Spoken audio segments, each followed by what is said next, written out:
extension of the greater organism, the organism that initially conceived that DNA at the moment of that organism's conception. Okay, and the skin cells are the same DNA line, the same DNA code.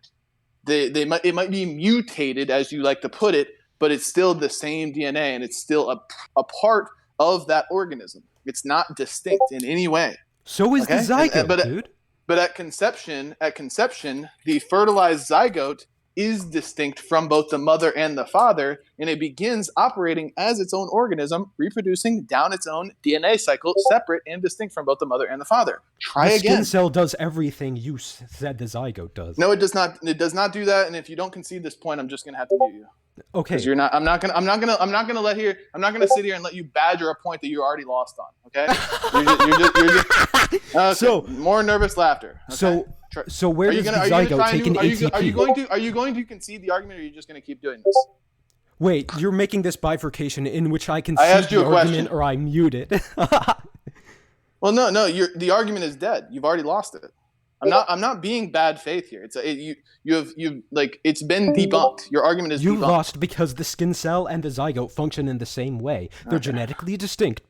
Well, look, dude, I've given you so many chances, Hacker. Like I've let you stick around here for days. Yeah. Honestly, and you've been pretty civil. Like, you know, and I choose not to engage with this conversation with you because you're autistic and you continuously badger these same points that have already been debunked thoroughly, and you keep doing it. This is why nobody on the internet, none of these debate circles take you seriously. That's why you're not allowed. I understood your position pretty well. I got that where you were saying, you know, they're two distinct. DNA. I thought it was pretty simple. I don't get why he wouldn't agree with that. Well, it's because he's fundamentally dishonest. You don't know the backstory of this guy, but like I've dealt with him like. Well, I just had a conversation with him about half an hour ago. We had a little debate, and it went very well. But I attacked him more from a moral point of view rather than the sciencey and stuff like that. So that's probably why. Yeah. I get it. I mean, I do the same thing. Fundamentally, it is a moral conversation. But like when he's disputing like the ontology of the being and like why it's a human, like, and if you're not willing to accept the objective truth that human life begins at conception, all right, bro, like we're not going to move forward.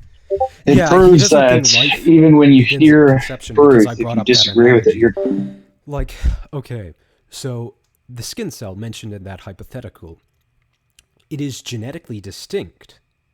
But it takes an ATP from the host organism, and so does the zygote.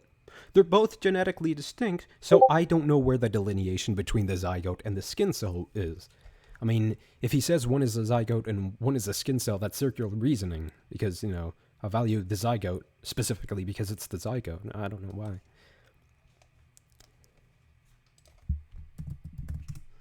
Yeah. Well, that was interesting. Yeah, Zen Shapiro, everybody. Greatest pro-life debater of all time.